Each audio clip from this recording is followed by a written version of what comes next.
I was gonna say, should we all laugh right now? Well, especially when Seth does that laugh. Like that good? Yeah. So, but anyways, what I wanted to do is start out just kind of debriefing Cyberpunk, and because the initial concept that me and Seth had when we created this channel was like he was going to do predominantly Cthulhu, and he might switch it up to Delta Green or some other system, and then I was going to do different systems, debrief them, and then talk about them and either continue on or come back to them, and then so that was the whole idea behind it, was to try multiple systems, so that's what I wanted to do, just something short for the four of us. Since we did Cyberpunk, we were all brand new to it when we started, so I kind of wanted just to kind of just talk about that first, and then I don't really have a prepared list of questions. I felt like if I was doing that I was overthinking it. So but yeah, I'll just ask, so the first question I had for you guys was just this is kind of a broad question, but we've all played other systems now. I know we predominantly came out of D&D 5th edition, probably some earlier editions. What did you think of Cyberpunk Red as a system, as you approached it as a new player? What were your thoughts on it? Anybody can jump in. I liked it. I thought it was really simple. Coming from like D&D straight into Cyberpunk, I found that maybe there wasn't less roles, but the roles we were making were a little more straightforward. Yeah, and then felt like I was hitting a lot more too. That was nice. Yeah, Argus definitely had like lots and lots of good roles with his pipe. Yeah, Argus the pipe. One thing I kind of liked about the system is kind of about the dice rolls. Like I like that there's like 3 components, and 2 of those components are like static, right? So your skill and basically like whatever the other one is, your characteristic or whatever. But I like that there's more kind of to the character, and then you just roll the D10, which adds to those skills. So it seems like your range of success is like not so dependent on chance, I guess. And I like that. Yeah, I think you talked about that early on, Seth, how you always have that base skill, not, I'm only comparing it to Dungeons and Dragons because it's we've all played it, but you could be very, very good in a skill. I'm talking about even when you get to a higher level bard. I mean, some of those skills you're like plus 12, but you could still roll very crummy and you don't succeed. You can roll like a 2 or a 3 and it won't hit it. So which is, I mean, that's part of the game too, because like everybody can fail at some point. But I like I like the same thing about the system. If you're good at it, you're always a little bit good at it. You're always gonna have some level of success. I thought that was pretty cool too. Yeah, I felt like there was a lot more story and a lot less rolling, right? Like I do not feel like even our last episode, if you didn't watch it, go watch it. But I feel like we you like that plug, right? Yeah, it was a good plug. Yes, like we went in, we did stuff, and we didn't really roll a lot for it, but we had a great story and I had a great time playing it. But we weren't like, other than Seth, who was trying to hack the system, Trevor and I weren't really rolling. We were just role playing. It feels like to me. Would you agree, Trevor? Yeah, heck yeah. It was fun that way. I mean, it felt more of just an improv and sort of doing things with my words and my brain instead of my dice, which, sometimes that doesn't always happen. Do you think but it felt fast and organic rather than bogged down in rules. You know what I'm saying? Like sometimes D&D, you're trying to figure out how a spell, and it's like, well, how many feet is that? And you're sitting there with your little tape measures measuring things, and so. I wonder how much of that is also like based on who's running the game, because I know Cyberpunk for other people is very kind of combat oriented, and in that case it's got to be lots of dice rolls and stuff like that. Yeah. So I mean, I think part of that was kind of on you too, Jonathan. Yeah, and I realized after we wrapped up, we did 6 different sessions of Cyberpunk, 2 different scenarios, and I realized, and I don't know if that was a failure on my part. I'll get feedback from you guys, but I realized, wow, we only had actually real 2 or 3 encounters where you're actually rolling and initiative and all of that. Yeah. And then I don't know if that was from me just because it's a new system, not being entirely comfortable with the combat rules, or just sometimes I was reacting to your guys' decisions too, like as Yeah, far as where you were taking it. But yeah, I realized, and yeah, then looking on the, just like what Seth said, looking on the different forums and Facebook groups and stuff like that. Yeah, it seems like a lot of people like they do a lot of combat tactical stuff, and combat's deadly. And there's an emphasis on that. Hey, this game doesn't mess around with combat. It's really cool if you get into it. And I don't know if we touched on that much, but I mean, a little in the first episode, maybe, but I think we approached it differently because of who our characters were. We didn't have a strong combat person in our group. Like that's none of true. us made none of us made a solo. So like I was the negotiator, Trevor was a businessman, and Seth was a computer nerd. Like it wasn't there, you know what I mean? Like it wasn't there to run. Right. And I prefer, as a player, getting caught up on minutia anyways. Like, I'm very, very bad at doing the main storyline. No. Are you a 100%er when you play video games? You got to get every little side quest. Dude, I'm on my third playthrough of Resident Evil right now. It's, yeah. At this point, it's just to move the bar further along. I'm just taking notes. Okay, Trevor, we'll always go to side plots. Okay, very. Yes. Right. Shiny thing. Shiny thing. Squirrel. I had a question, Jonathan, if that's sure. okay. Yeah, sure. Okay. So I was going to ask you guys a little bit about like preparation for the game, because one of the things, like for me, that seemed a little bit overwhelming was just kind of how much, like, I don't know, depth there was kind of in the universe and the story and stuff. And I kind of wanted to get situated in that first. What did you guys like prepare for to jump in? Did you focus mostly on rules, like the universe? Kind of, what did you guys do? I could jump into that one first, just because I did a lot of preparation, obviously, to try to learn the game and run it. So I did read the core rule book, all of it actually, which took me quite a while. It's a pretty hefty book.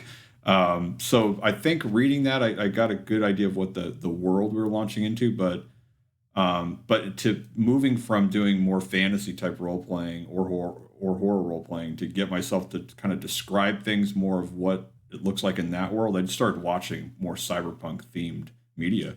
So so a big one I watched was Altered Carbon on Netflix. Now the lore of Altered Carbon has nothing to do with the world of cyberpunk, but the look of it was like total Night City cyberpunk looking. So that's kind of what I was watching for inspiration, not to infuse anything into the story really, but really just have my mind thinking about what does a cyberpunk world look like, because it's so different than other stuff I've played before or ran before. So that's kind of what I took in. That's how I prepared. Yeah, I definitely felt a little of that, like playing through as well. I was like, again, typically more of like a fantasy role player, but moving into like a more of a cyberpunk aesthetic and style with guns all of a sudden. That's like a new mechanic for me. Like, oh, you mean I can like shoot things? Which Argus did not shoot anything. So no, didn't adjust well to that. but I mean, I really tried to focus on the mythos of it, in the story behind the characters and the classes, and I tried to lean into the smuggler role as much as possible, because I felt like in that city sort of role, it was sort of like job and grind oriented. It wasn't so much like there's a quest and I'm going to prove I'm a hero. It was more like I'm gonna survive. So a little change in mentality there for sure. I'd like to hear from you, Adam, how you prepared for K. So I really like before we played, I read through the characters and the types and stuff, and kind of I think I'd picked out two, and I think Trevor picked the other one I was gonna do, and I was like, great, I'll be this guy. And I really enjoyed the character creation part of it. I felt like it had a lot of depth and events and things like that to it. That then I had to that gave me facts that then I could weave into the story about this kid that, used to live on a raft and now is just trying to make it in the city so he can help his family, but he's kind of got to be a jerk to everybody else to make life work for him. You know what I mean? Like, so I feel like there's a whole I don't know, almost like drama class thing going on here, and I was never a drama kid, but I enjoyed and I think if we had played longer, we would have played more into people's backgrounds and looking at what was in there and those sorts of things. But I really, really enjoyed that over the kind of D&D thing where you just kind of like pick a character, pick a class, and make up your own backstory. And everybody's got a tragic backstory of my father died and I'm out to avenge him. I mean, how many times have we heard that in Dungeons and Dragons or something like that? And so I really enjoyed that part of it. I'm a greasy Futurama kind of person, so I like this genre very much, and so it wasn't hard for me to get into character. I kind of thought of Corbin Dallas. You know who that? You know who that is? Yeah. From the Fifth Element. Like, just kind of like, come on, like, we're just kind of caught up in things. And so, I mean, I wasn't playing that character, but like that was kind of the world where it's just everything felt accidental, and I think maybe we had a lot more. This may not be the right word, but more fun with it. It wasn't as serious for us, right? So it had a little bit of the Fifth Element vibe to it, right? Where Chris Rock is wearing a dress and running through, or whatever. I can't remember. It was Chris Rock or something like that. But yeah. Chris Tucker. Yeah. Chris Tucker. Dang it. Sorry, Chris Tucker. It's been a while. It's been a minute since I've seen that. So. Yeah, I think. Go ahead, Trevor. I was just gonna say that's like the perfect comparison of like the vibe of kind of what happened with the players in the setting. Yeah.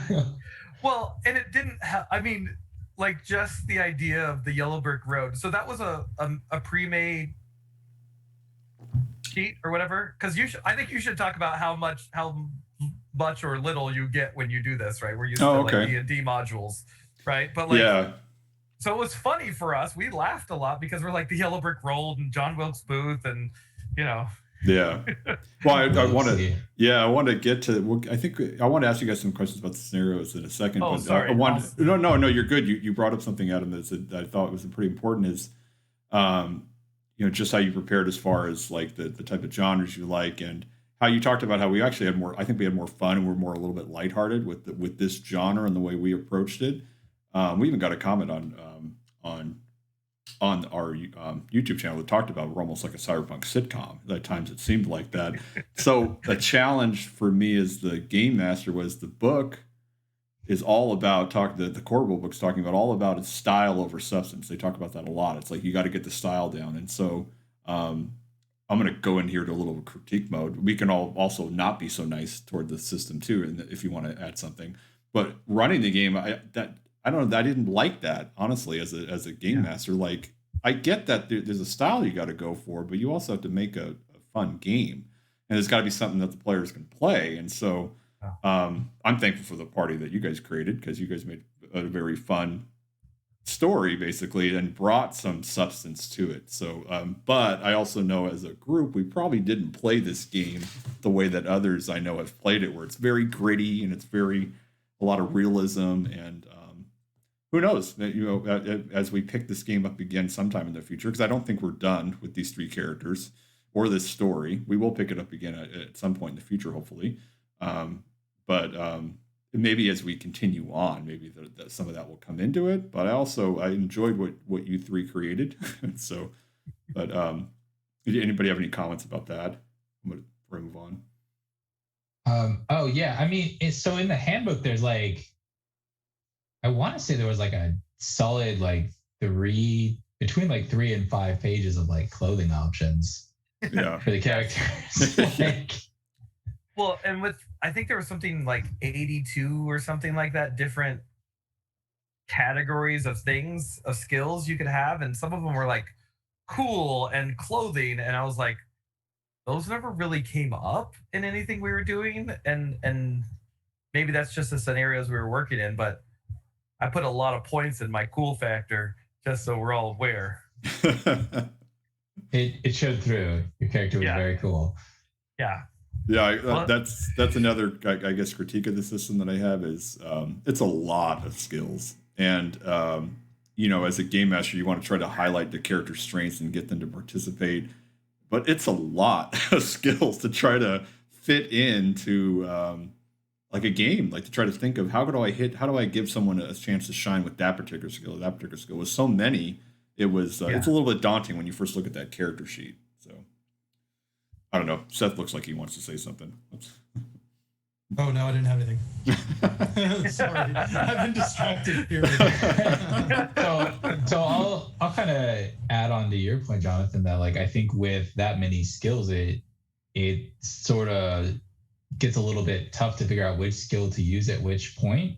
Yeah. I know as a player, I sort of fell back into toddler mode. I was like, I'm going to try my words, but when that doesn't work, I'm going to start swinging. Yeah. So that was my reaction to it. But I wonder too, if like you were saying, Adam, maybe if we had gone into different scenarios, the cool would have come into play and we would have had to pass some cool checks, be coolly dressed. Yeah. Something. Yeah. That's not Trevor's strong suit. I mean, well, not Trevor. I'm sorry. Excuse me. Argus's strong suit with his NPR that he kept listening to. Yeah. Didn't cool factor into some of the social skills that Kay had? Like it was there, but yeah. So I mean, some of my persuasion checks. I mean, I could look it up, but yeah, there was a couple of things that it came up with. Yeah. But like I just feel like it didn't, like the clothing ones and the, you know what I'm saying? Like what kind of skill would a clothing check be? Do you know what I mean? Like I never came up with something to use that, like, hey, you wore the appropriate clothes to this meeting and you got extra bonus points. You know what I mean? Like, I don't know. Yeah. And it's just, I just don't think we have that's not the focus of the party that we have playing together. No. Like you guys weren't concerned too much with like, oh, I got to make sure I put on the right jacket and the right accessories and stuff. But they're, different strokes for different folks. I guess there's people who play the game, they do like all those things, that's great. It just didn't make its way into our game. And with the way that we've played the game, I don't foresee it really stepping in. So that whole bit, and you're right, there's tons of parts of the rulebook that list all the different things you could buy for clothing. So yeah. So, anyhow, that's just a little bit. It was for me critiquing of the game was I think there's too many skills, and some of the style over substance I don't think helps the game mechanically, or at least as a game wise. That's at least my opinion. So, are there supplements to this, or is it pretty much a standalone rule book? And then yeah, so we ran. So I bought the Jumpstart kit, which is something they put out before the core rule book, but it hadn't come out too terribly sooner than the core rule book. They had made some rule changes between the Jumpstart kit and the core rule book. So that's why I made it a point each time we played. I said we're using a scenario from the Jumpstart kit, but we're using the Cyberpunk Red core rule book because they had fixed some things. They said adapted some things. Sure. But I wanted to pick those scenarios from the back of the Jumpstart kit because we were new players. I was a new GM running it, so I figured, well, this is where they said to start. So they is the game designer, so I figured let's start from there. So the apartment was the first one that was listed, and then definitely not Kansas was one of the other ones that was listed amongst the starting scenarios they have. The apartment was a little bit more fleshed out, being the start of it, but then definitely not Kansas was literally like 2 pages of information. So, but speaking of this of the scenarios, what did you guys think of just in general of the apartment? I thought it started off the game well. It gave us a lot of opportunities to sort of test the waters and be exposed to some of the classes who weren't in our party. I appreciated the fact that we met a rocker boy right off the start, and one of the street gangs, the Andersons. But yeah, I thought it, as far as exposing us to the general vibe of the game, and giving us an opportunity to test out combat and meet some of the other classes and figure out sort of where we stood in relation to everything. Yeah. Cool. And you didn't really have to force why the party was together. Very true. Right? We lived in an apartment building together. Done, right? You know what I mean? Like, you didn't have to be like, oh, White Rabbit is the cousin of, you didn't have to do any of that, right? We lived in an apartment, and we're the ones that stepped up to defend it and became a little cadre because of it, right? And that kind of explains the rest of where it goes, whatever your background happened to be as you do it. So I thought that was kind of cool. The whole scenario was super straightforward if you think about it. I mean, it's like you said, Adam, the setup is very simple and straightforward. We all live in an apartment together, and we face this threat that's coming for us, basically. And I think that's good. I mean, obviously, a good way to introduce the game system is to just, keep the odds and ends as little as possible and just move straight into a scenario, right? Whether it's combat or social kidnapping, skills, Well, when in Rome, right? Yeah. It also gave you right from the jump like a home base.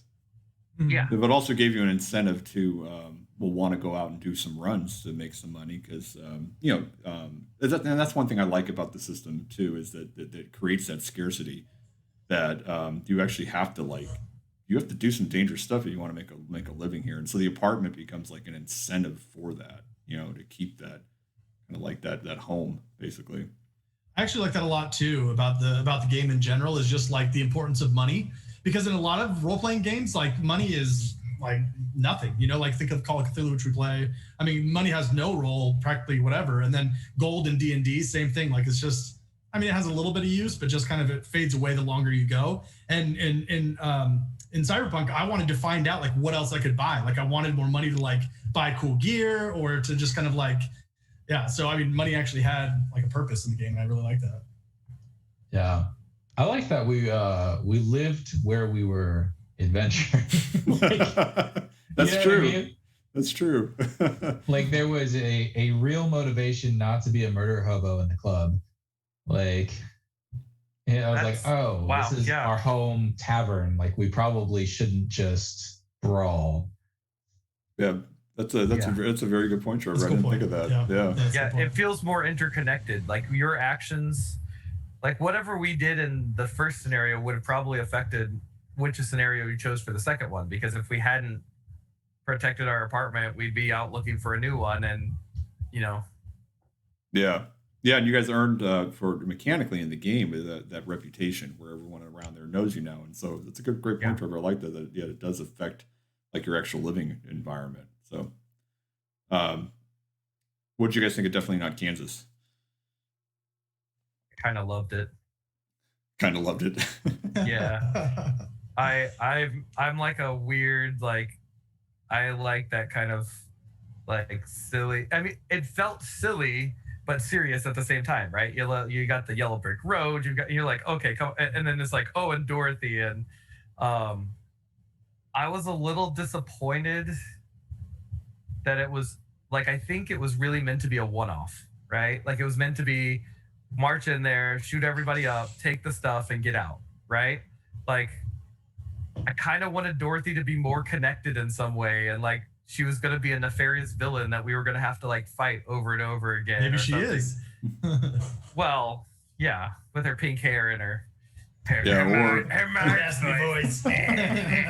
or maybe Mr. Salazar is, or you guys still don't know who was following you, so there's that too. So it's true. And the extra bomb detonators and things like that. And so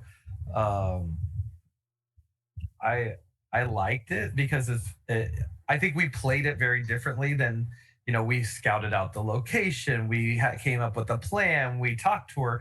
We got her to give us the 30,000 or the 30 kilos, right? Like, I'm like, who does that? Yeah, right? You guys are about to be drug dealers. Yeah, we literally set Argus up as a drug dealer. And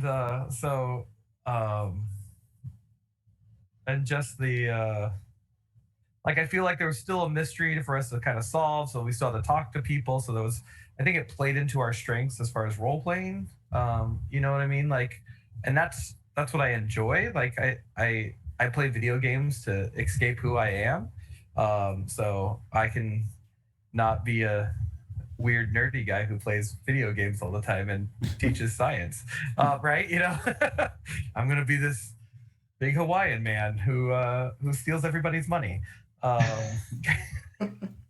His own party's money at that. Yeah. Well, they didn't need, you know, if they don't have it to start with, then they can't know that I'm taking it from them. So. Yeah. I will say too, it definitely scratched that itch of like focusing on the wrong thing. So that was fun to be able to just go off on side tangents, and really get to know Wilksy and try and track down the small time dealer. R. Was his name R? I think his name was R. Yeah. R. Yeah. R. But one thing that I'd like to see, and I was kind of bummed, but maybe when we come back to it, we'll see this. But I kind of wanted to see what Cyberpunk would have been like with the later levels too. Like once you start to level up, like what do those skills look like? What is kind of like the upgraded gear? Kind of how powerful can you get? And so like maybe when we come back to it, that's kind of what I was looking forward to in the game. So yeah, we never like went and bought anything. No, you know what I mean, right? We did. I mean, there was a couple of times where I was like, "Hey, I bought some ammo off screen. Is that okay?" And you're like, "Yeah, sure." And I was like, "Great." Yeah, so I'll give you one little hint of how the next scenario will start. Is we are starting right in a night market. So that and I've had that planned for a while now, for when we start the next one. But we just kept not. But you actually hear me a couple times in the Definitely Not Kansas episodes at the end of one episode saying, "I think we'll finish this next time." And the next episode, "I think we'll probably finish this next time." So I already had the next one set up that I know we're going to start in a night market. And then we never got there. It just took some time to finish Definitely Not Kansas. So, but yeah, so you will buy some. The next time we pick up Cyberpunk, you're going to be buying stuff because you're going to start right in that night market. So I'm really looking forward to like the deteriorating humanity and how that plays in. Wow. Oh, for adding cyberware and all of that. Oh yeah. Yeah, and there's whole parts of the lore that's great too. There's a group of I don't know if they're booster gamers. I have to look at that again, but they're anti-cyberware. So when they see people on the street that have cyberware, they literally rip it from their bodies. So like there's a crew of vigilantes that run around doing that. So like there's so many cool things in the world you would never really exhaust it. And so that's what's really really cool about it. So as far as going back to the kind of like the thought of maybe we didn't play it gritty enough, or maybe we were too lighthearted with it. Just what Trevor said. Well, who knows where it would go, though? It may not end up that way if we keep keeping on playing it. So, but yeah, I have a hard time being dark. That's true. I just do. I like. So just what was your guys' favorite moments or characters from any of the two scenarios that we played? Booth, for sure. Booth is a great NPC. Yeah. Booth was my favorite. Yeah, Booth was my favorite too. I think when we left him to look and see who was in the car, and then we came back around and we found him in the dumpster. I was like, what? That was pretty funny. So, well, now that Booth will continue on with you, obviously, since he's your. I mean, I think I've heard more than one of you call him your pet. So, but just so you guys know, if you've ever seen the movie Unforgiven, Clint Eastwood movie Unforgiven, Booth is inspired off of the Cisco Kid from Unforgiven. So if you ever watch the movie Unforgiven and you see a character in there, that was my inspiration for creating Booth. And so just I have to be a full disclosure for that. And so it was, but I didn't know how that would land. But the way you guys approached him was so fun to play him, because your interactions with him were hilarious. So yeah. Nice. Yeah, that was definitely my favorite part as well. And I enjoyed the club where we were trying to convince the better Solo to come with us. Grant. He was just not so subtly telling us we were awful. Yeah. Oh, Grant. Yeah, I liked a couple of those moments too. I really liked the ones at the club for sure. I really liked there was a small interaction with Trevor and R. Oh yeah, R at the club that was really funny where he was like totally out of it. and there was one point where Trevor was like, "Oh, well, go ahead and go back to your people." And Jonathan, you played it so well. You were like, "What people, man? What people?" And then the interaction with the Tin Man was great. Dorothy, like a lot of those interactions were a lot of fun. Kind of thinking back on them. Oh yeah. Yeah, I think I like the net running episodes too. I just because I liked how the core rulebook describes it, how you're a part of the world, but in the physical world, but you're not. You're in this other realm. So it was a lot of fun, kind of coming up with what the net structures look like. Because I think that's an important part of the game is that it's not just like the Matrix. You just see like the Matrix, but there's like each one of these structures have a different look, and so. I'm interested, as Seth was talking about how he'd like to upgrade stuff and buy stuff. I'm interested because part of the thing that you guys can buy for the apartment is a net architecture. So I'm interested to see what White Rabbit's net architecture looks like. What is the motifs? What's the symbols? So that's what I'm looking forward to. So nice. Start reading some Architectural Digest and then just dialing it in. Oh, and then and Trevor is. I remember me and Trevor were talking, and Trevor's actually going to come up with some realistic cyberpunk broadcast talk radio ones that you would probably hear in the world. So, so maybe when we pick up the game next time, Trevor, you can tell me what those are, because I kind of gave you kind of free reign to invent those and create them. So that's right. Every time we get in the car with him, that's subtly playing in the background. Oh. But anyways, any final thoughts on Cyberpunk so far? I would keep playing. I enjoyed it, right? Like it wasn't like a bad experience where I'm like, oh, I don't want to do this again, right? Like I was like, oh, this is fun. I'm enjoying this.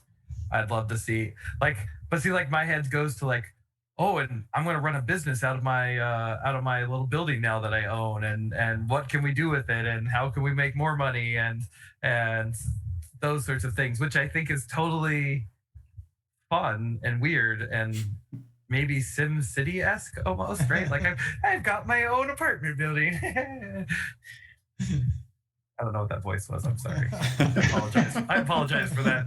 It's like they're always after me, Lucky Charms.